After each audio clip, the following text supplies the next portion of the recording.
Hello, I'm Tony Guida. This is My New York. Sports stars are camouflaged behind a blizzard of statistics. Beyond the numbers, who are these men and women? Capturing their humanity takes a painter's eye for detail and an elegant pen to note it. Fortunately, Ira Berko possesses both.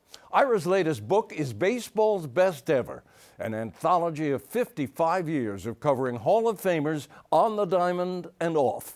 Great stories from a Pulitzer Prize winner. Next.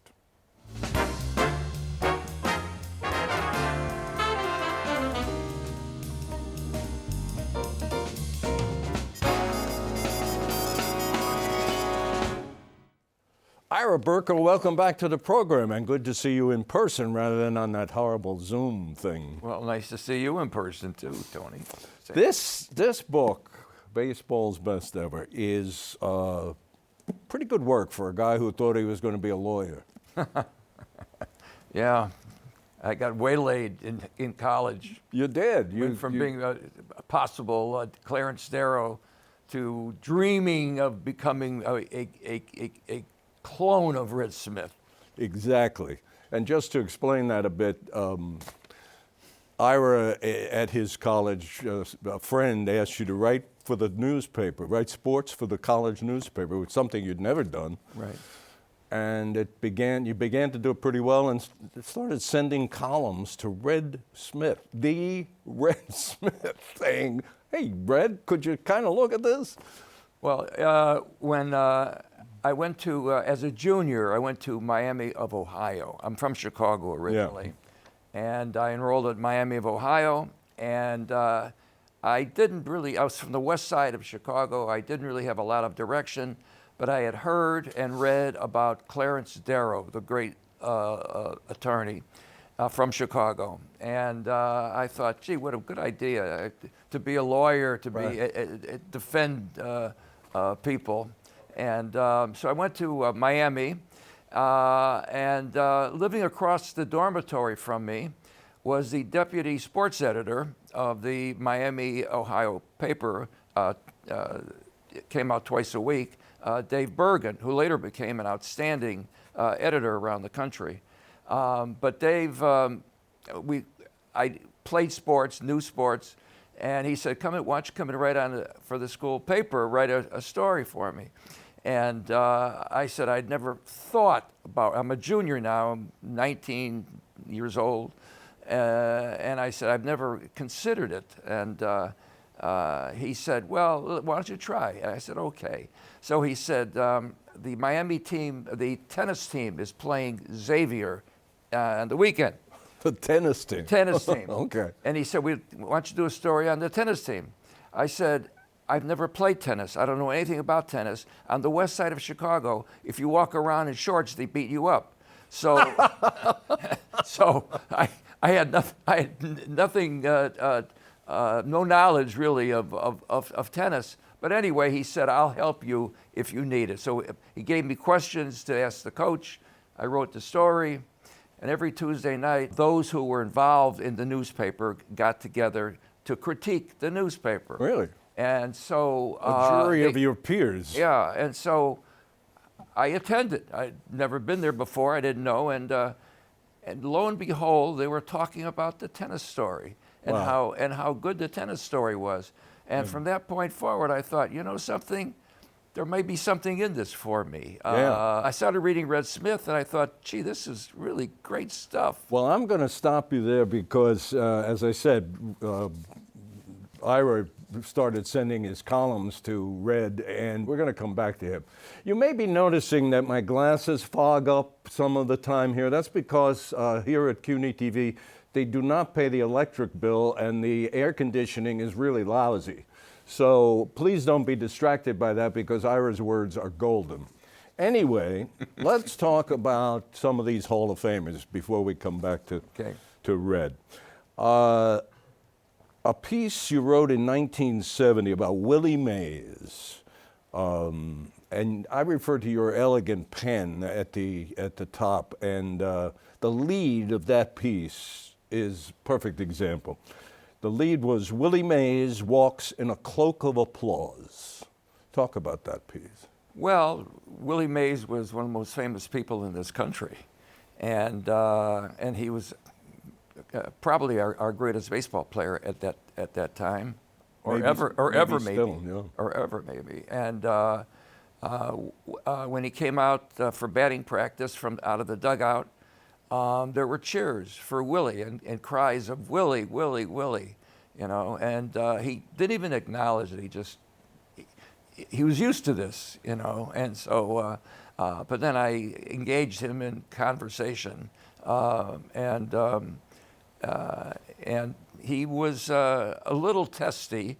I didn't mention that he had just got his 3,000th major league hit and his 600th major league home run. I just asked him some other question, and he said, "Don't you start with asking me about my 3,000 hits and 600 home runs?" And I said, "Willie, I'm remiss. Congratulations on 3,000 hits and 600 home runs. Now let me ask you." And, and then he was open to my question. Well, you referred something about, as I remember it, the piece, something about the sort of a loneliness under the pressure of statistics of his accomplishments. Yeah, I mean, he has all these numbers, you know, behind him, and people are cheering those numbers. Are they cheering the person? You know, and I think that was a question perhaps that a lot of famous people have. You know, who do they think I am? You know. Well, across your career, you tried to humanize, if you will, many legends, and Willie Mays was one of them. And well, let's talk about one of his accomplishments, another column which was just fabulous, which you wrote in 2001, and you called it "The Greatest, Smartest Play Ever Made," and it involved Willie. Yeah. Willie was 42 years old. He was now with the Mets. Yeah, 73 or something? Yes, 73, I think it was. And Willie was on second base. And I think it was Felix Meehan. Was on first. Was yeah. on first. And I forgot who the batter was. Yeah, I can't remember either, but, but anyway, left-handed batter, I can't remember. But there was a single to right field, and Willie was on second. And old Willie Mays was running to third as the right fielder was picking up the ball, and the right fielder saw that old Willie Mays was not going to make it home this way. And so the right fielder, whose name I forget, wound up and threw home. And as he's throwing home, Willie Mays became 22 years old. Turned on the Jets. He turned on the Jets, and he came sliding into home as the ball came into the catcher, who was a second-string catcher named Johnny Oates. And Johnny was about to put the tag on Willie, but then Willie came in and flattened Johnny Oates, lying on top of Johnny Oates. And as he's lying on top of Johnny Oates, the runner, Felix Meehan, from first base, turns second and turns third, and now Johnny Oates is the ball is either in his hand or somewhere else, but Willie Mays is lying on him and he can't get up, and Felix Meehan comes in to score too, and so on a single to right field, 2 runs come in. Because he deked the right fielder Because at 42 years old. At 42 years old, he deked the right fielder, and to me, I've never seen in any sport a greater play. Well, you talked to Johnny Oates. You called him up. I spoke to Johnny Oates. Yeah, he catcher. said, I didn't know what Willie was doing. He said, I couldn't get up. But on reflection, I think he shared your view of that. One of the greatest plays he had ever seen. That's right, he did. And he became a manager, a big league manager, Oates did. And he said he had never seen a play like that either. Willie Mays. They, by the way, the Mets just retired his number at Old Timers Day, which they brought back for the first time in 28 years. What did you think of that? Well, Willie Mays, I would regularly go to the Cooperstown for the induction ceremony of the Hall of Famers, and they brought back, of course, the old guys who were still alive, the Hall of Famers, and one of them was Willie Mays.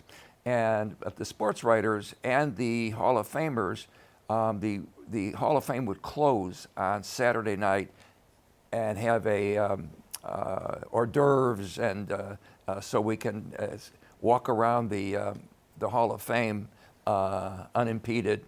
And so I was with my wife, Dolly, and we walk up to the third floor. And on the third floor, there's a full-length cutout of Willie Mays making that stupendous catch in the 1954 World Series against Vic Wertz. In the and Polo Grounds. his back is to the field. He's not looking, but he's making the catch in full uniform, of course. And so this cardboard cutout in full uniform was on display on the third floor. Okay. So then it really was remarkable, and I remember watching on television, seeing that as a 14-year-old boy. And so now we go down to the second floor, Dolly and I, and there's Willie Mays. And so I said, Willie, I just saw you on the third floor wearing a baseball uniform, and now you're in civilian clothes. And Willie Mays was not known to be a funny guy, but he said, I dress quickly. And then I started walking away. And he was with a friend, and he said to his friend, let's go up to the third floor and look at that cutout. Wow. Wow, very nice. Yeah. Very nice. Yeah. At the end of that piece, by the way, is just a quick anecdote, other memorable tales, as you call it, and it involves Mickey Rivers and Reggie Jackson when they were both outfielders discussing IQ. Yeah. Mickey Rivers was not known to be the Einstein of the major leagues. That's kind. That's kind of you. But Reggie Jackson held himself out as the Einstein. And so they're on the team bus. And this was related to me by another one of the players on the bus. And Reggie was bragging about his IQ. And he said, my IQ, he was talking about his IQ, and then Mickey Rivers said, Reggie, you can't even spell IQ. and then Reggie said, for your information, my IQ is 160. And Mickey Rivers said, out of 1,000?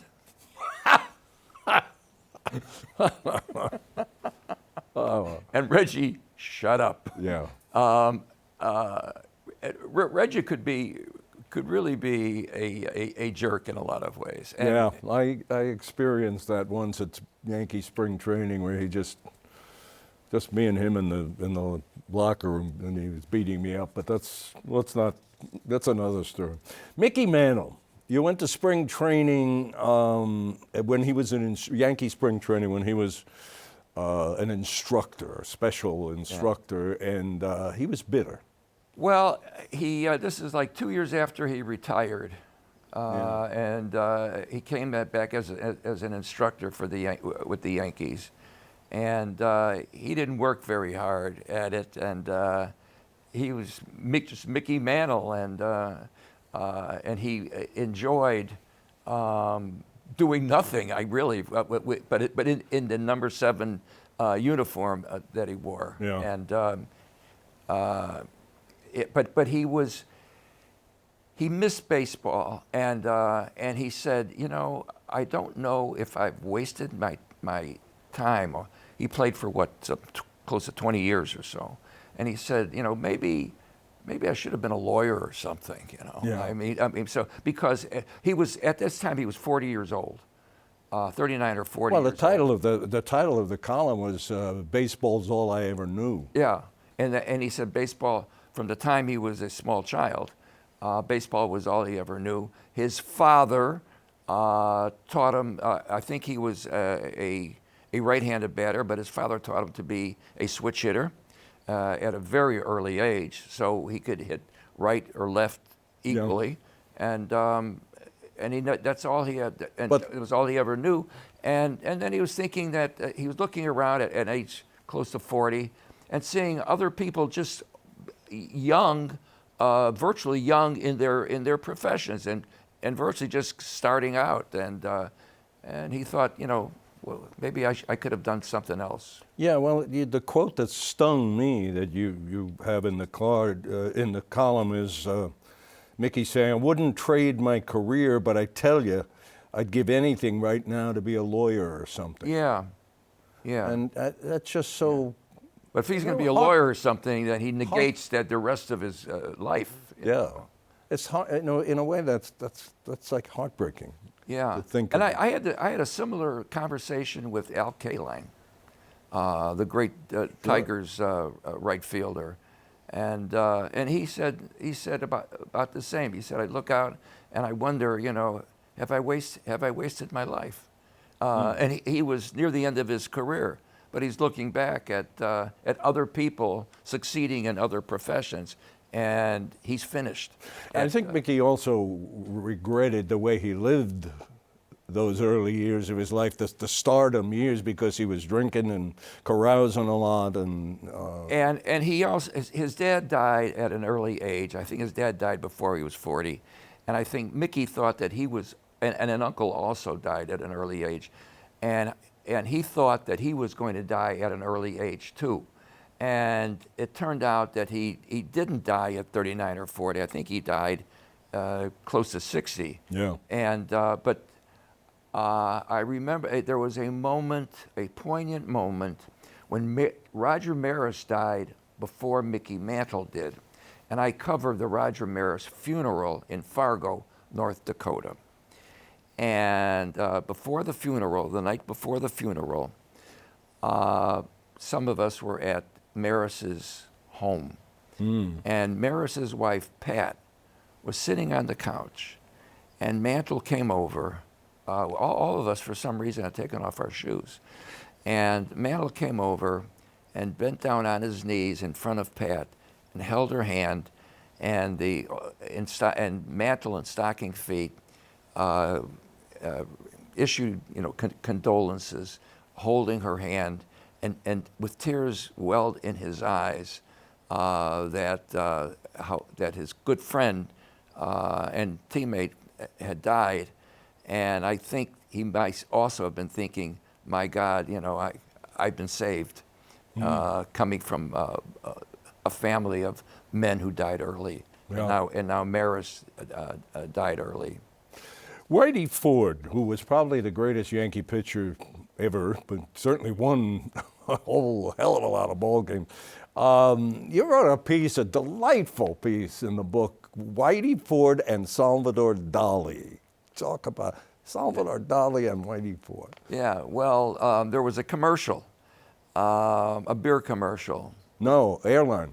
Airline, Braniff Airlines. Well, the B starts with like beer. Sure, it does.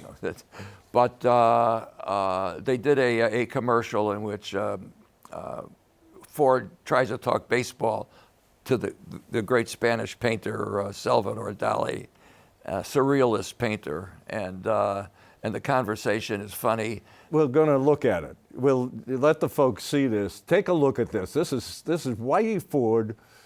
This is probably in the 60s, I'm guessing. Whitey Ford and Salvador Dali.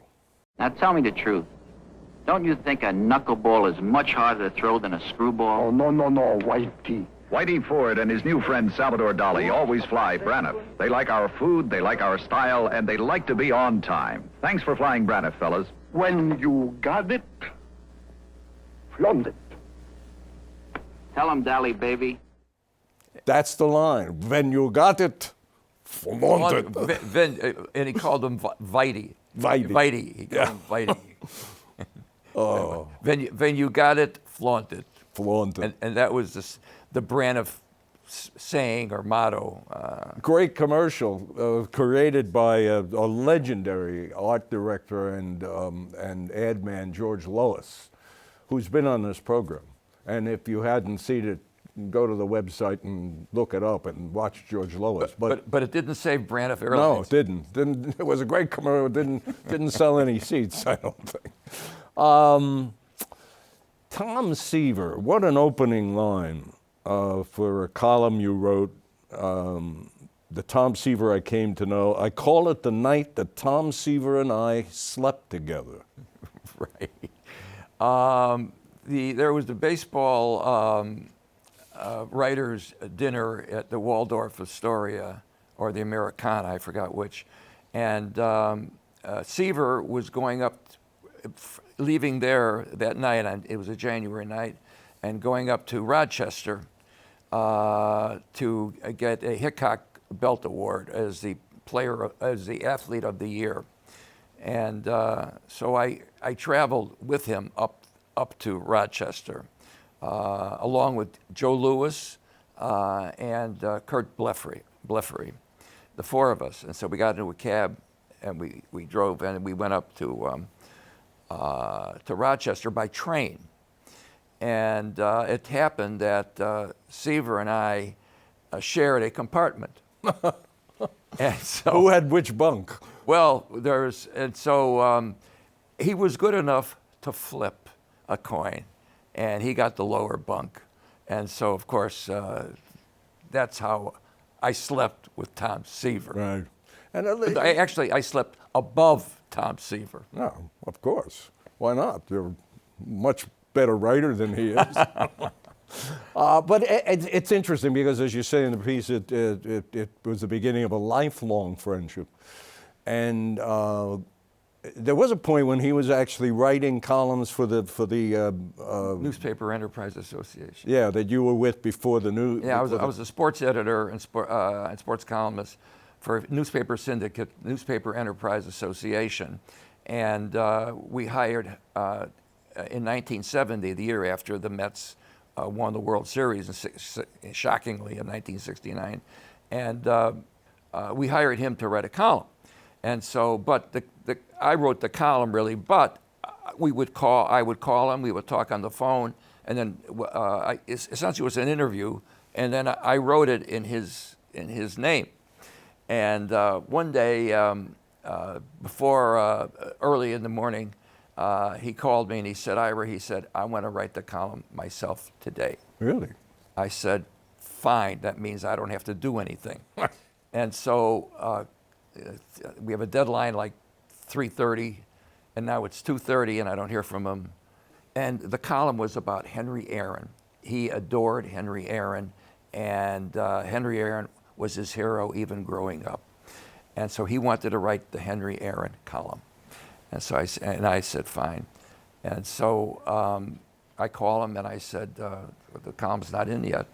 And he said, I wrote halfway down foolscap, and he said, I have nothing else to say. And of course, we're lacking 500 words or so. There's like 200 words, 300 words, but we're lacking 500. And so I just said to him, Tom, let's talk. Yeah. And we talked, and we got the column, but he never offered to do a column again. There's a lovely picture of the two of you together as young bucks in the NEA, the newspaper. I think he was 25, I was 30. Yeah. And of course, I think you wrote the column, this column we're talking about, at just shortly after Tom died, reflecting on more of his life and what he had done, what he had accomplished out in California with that winery, vineyard. Yeah, but what I remember also about Seaver, we got to be very friendly, and he was a giggler. He liked to giggle and laugh, and he was funny, and he could make faces. He was a character, and a great character. That was an extraordinary place he had there in the Napa Valley and that home. I visited there a couple of times, and to watch him give the attention to detail with helping to design that vineyard before it was actually, fully planted and everything, and learning everything about winemaking and grape growing and everything. He he pulled out specs and drawings and everything, and he's basically giving me a tutorial on how this is going to. But what I'm trying to get to is that the same attention to detail that made him a Hall of Fame pitcher was there in making him I'll use the expression Hall of Fame vintner. Yeah. It was interesting. One of those induction ceremony weekends, and it was on that Saturday night with all the Hall of Famers there, and I was there with my wife, Dolly, and I introduced her to Seaver, and she was interested in gardening, and Seaver was involved in gardening, and they must have talked for a half hour about gardening. Yeah. And he was, that was one of his great interests. Well, we have the joy of Ira's agreement to come back and be with us next week for more of this conversation, which is a good thing because we got to cover Red Smith, we got to cover Joe DiMaggio and Marilyn Monroe and Yogi Berra and Hank Aaron and Bob Gibson and so many more. And we're going to do that next week with Ira. And you stay right there. Don't do anything for the next week. Just stay right there, and we'll see you.